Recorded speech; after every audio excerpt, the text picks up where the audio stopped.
Hi everyone and welcome along. Today we're going to do a really simple and lovely thank you card using my really quick and easy take on illuminated letters. So we're going to do a beautiful decorative capital letter. You're going to need your smaller paint brushes for this because we're going to be working in some detail. So grab your paints and let's get started. Right, so first things first, we're going to do a little bit of measuring. So I have got a piece of watercolour paper that actually goes all the way up underneath here. But it is 20 centimetres tall and it is 14 centimetres wide. And what I've done is I've scored a line halfway across it, so it means it can fold into a lovely folded greetings card.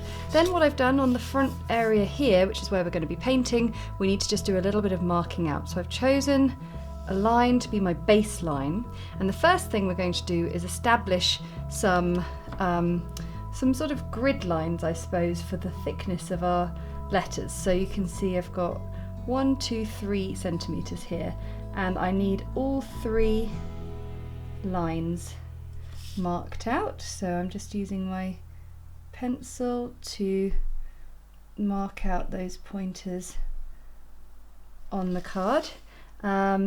The lower 2 lines I'm going to run all the way along, and the top line I'm just going to do just a little bit there. So what this means is we're going to do a big capital letter. We're going to write thank you, make a lovely little thank you card, and so we're going to do a big T and then H-A-N-K and the rest of it. So now I've got my height of my letters. I now need to find the width. Now this card was 14 centimetres wide, so we find the central point, which is 7 centimetres. And I do this in a very sort of rudimentary way. I count up how many letters there are in thank you, including the fact there's a gap in between the K and the Y, and the fact that our T is going to be a bit bigger. So the T is going to count for 2 marks. So T, H-A-N-K, space W, Y-O-U. So there's 5 sort of spaces, so the middle one is going to be the space between 5 and 6, so T-H-A-N. So it's going to be between N and K in the middle. Now that might sound really strange what I just said there, but it'll make sense now if I mark them out. So what I'm doing is I'm using the midlines here to sketch out my lettering. So I'm using the middle line to be the guide for whenever I need a midpoint. So the A is a really good example. There you go. And then I'm going to put my H in. We need one there. And then look at that. It works almost perfectly spaced on the piece. So now I've got my basic lettering in. I can now spend a little bit of time just finessing it a little bit, maybe making some slightly more sort of interesting font, like doing a bit of a sort of thick and thin, doing some serifs. So I'm going to just get my lettering nicely neatened up. Now I've got the framework established, and then we'll be ready to paint. So now we've done our lettering, I'm now going to do a little bit of a decoration on the T. So what I want to do is a little strawberry plant, because I think that's really quite nice and sort of a picturesque thing to do. So I've started with a stem coming up, and here's a strawberry here, and then I'm going to have some little leaves. So the idea is that the strawberry plant will sort of curl its way around the T. It might, you see this leaf might venture over into the H, but it's going to mainly interact with the T itself. We'll have a little flower there, another another little flower there, a leaf, and a little strawberry. I think that's quite nice. So for the flowers, I've just done some little circles for the moment. Strawberries, obviously got a strawberry plant and just a leaf here and there, and I might just add another little leaf, and that is going to be the main design element. So we're going to paint in the strawberry plant first. Obviously we want some reds. We've got some alizarin crimson here as well for the fruit, but we're going to need some lighter colours for the flower. Buff titanium's a great base for a white petaled flower. So I said you're going to need your fine brushes, detailed brushes. Well, that is very much the case, but it's always very important to have a larger brush to hand to do your mixing of your colours, just because it takes much less time. Okay, so we've got buff titanium, going to have a little bit of Moonglow in there and a little bit of Sap Green. And what happens if we add enough water to that, dilute it down, it'll make a really beautiful white petal colour. And then for the leaves themselves and the stem, I like combining Sap Green, this one here, and green gold down here. So I've woken those up,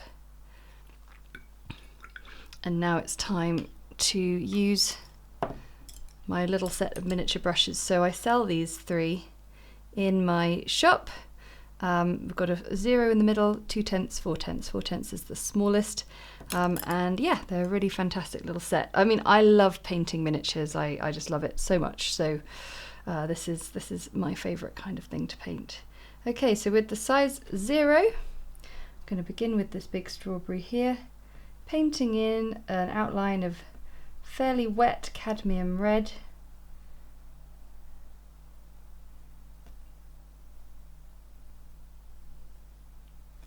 And I'm going to clean off my brush and just use the wetness to draw the colour in, but to leave a tiny bit of unpainted space like that, whilst it's still a bit damp. A little bit of alizarin crimson just in around the sides and the base there, and we'll leave that to dry. So we'll do that on all the strawberries and then on to the next stage. Next, it's time for our petals. So I've got my little mix here. It's going to look really invisible initially, but with my 4/10 brush, my little brush, I'm just going to paint in little petals that just overlap into the circle there. These will crisp up and start to look that tiny bit more visible. We will also add a little bit of shadow to the petals once they dry as well.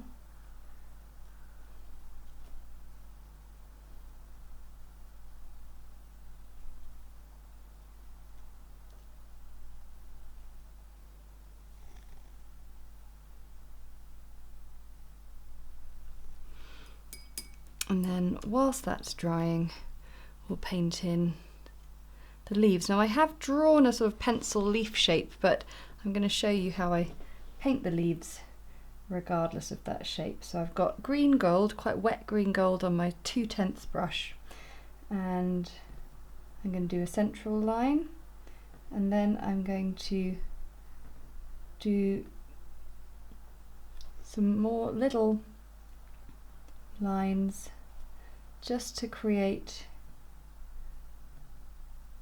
that serrated leaf shape. And then that first one, just add a little dab of green up the middle.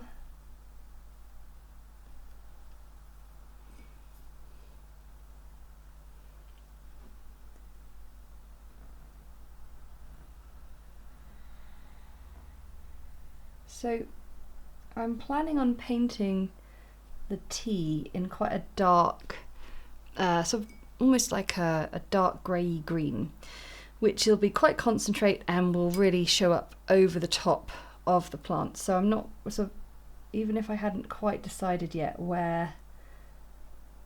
which was going to be going in front or behind of these various bits, it still wouldn't matter if I painted everything in over the top of the tea at the moment, because I can definitely paint over it later on.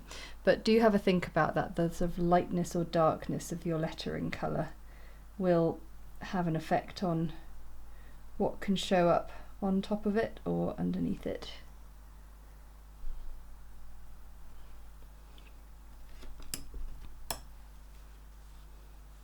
And for the stem, I will use just some pure Sap Green.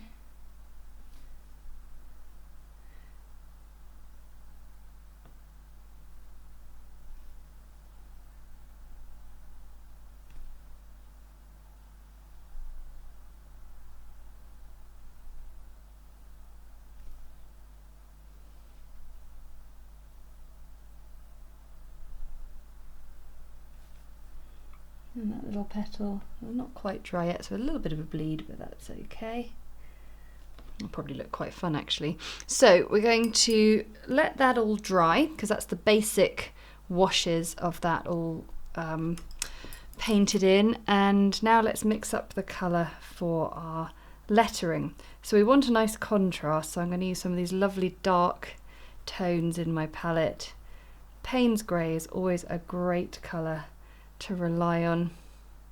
So I'm going to begin by looking at some Paynes Grey and some Sap Green. That's nice, but I just want to maybe knock it back even further. So I've got some Moonglow here just to take the green edge away a little bit. I've got a nice sort of wet concentrated mix here, lots of paint there. So because I'm left-handed and there's every chance I could sort of smudge the piece in my hand, I'm going to let that dry 100% and then we'll start painting our lettering. So I'm using a combination of my 2/10 brush and my 4/10 brush to paint this in, and you can decide what you're most comfortable with getting the control. But this colour is looking really nice. It's nice and dark and concentrated, and it's got a hint of that green. So that will tie in nicely with the strawberry plant.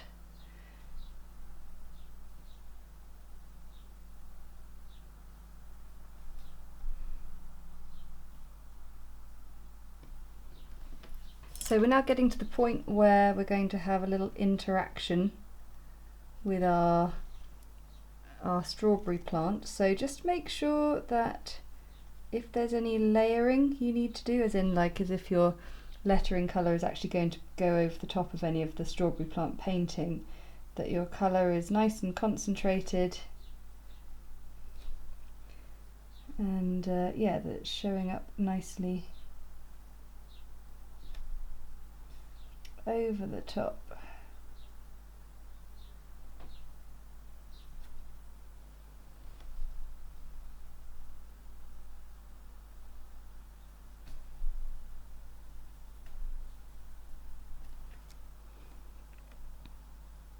And now I think I'm going to use the smaller brush just so I can be really precise with these little bits that are where the plant sort of overlaps in front of the letter, and where the letter goes over the top of the plant like there.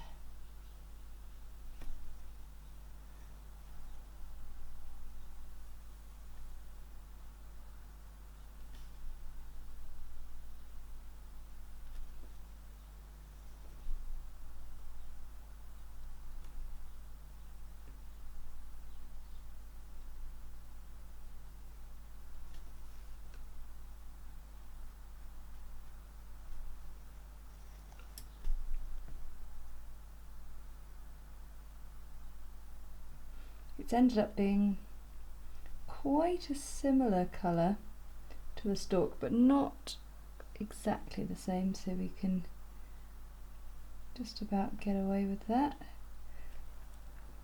So I'm just going to fill in the tea, and then we can do the finishing touches to the strawberry. So we're going to put the finishing touches to our strawberry plant. I'm going to mix up some green gold and sap green.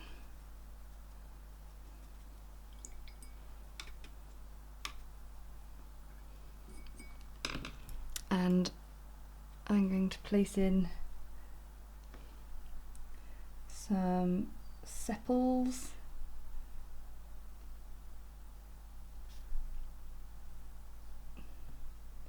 on the strawberries.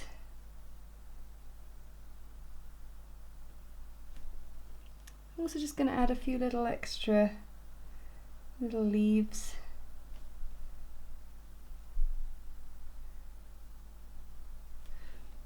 Just starting to grow. And then for the petals, what we want to do is just add a tiny bit of Moonglow, maybe a little bit more, to that mixture to get a slightly darker version, and give a few dashes of that colour. Then I'm going to take some yellow ochre, not yellow ochre, sorry, cadmium yellow.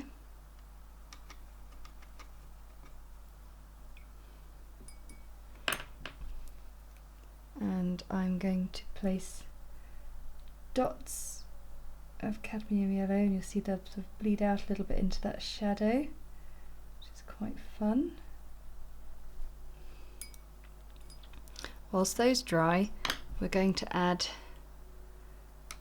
some little seeds to the strawberries. Now the seeds are actually a sort of golden colour, but this is a very small, it's a miniature painting, so we won't see it if it's not dark enough. So I'm going to add yellow ochre to alizarin crimson just to get a sort of terracotta colour.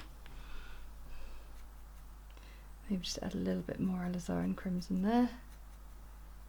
Just a little bit more of everything, just to get it a little bit thicker. There we go. And with my 4/10 brush, I am going to add some seeds, and even though it's very small, we can still achieve a slightly accurate sort of roundness by just following the rounded shape of the strawberry.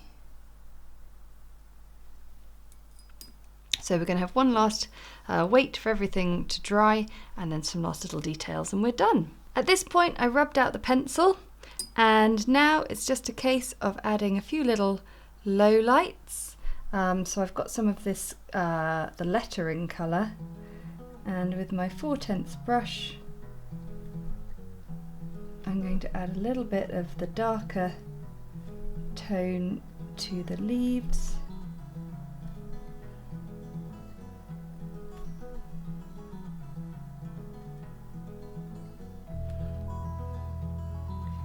And some of the sepals on the strawberries, and then lastly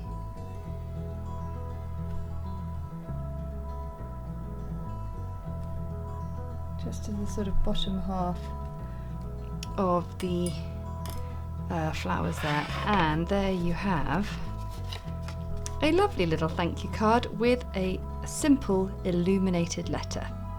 Thanks so much for watching. I really hope you enjoyed that one, and I hope this has given you the tools to be able to adapt to whatever letter you might want to draw. I want to say a huge thank you to our patrons for their support, because that support enables us to keep creating videos like these that everyone can enjoy. And if you enjoyed it, then hit the like button and comment below to let me know how you got on with that one. And of course, if you never want to miss another video, just hit the subscribe button and the little notification bell, and we'll see you again next time. Bye!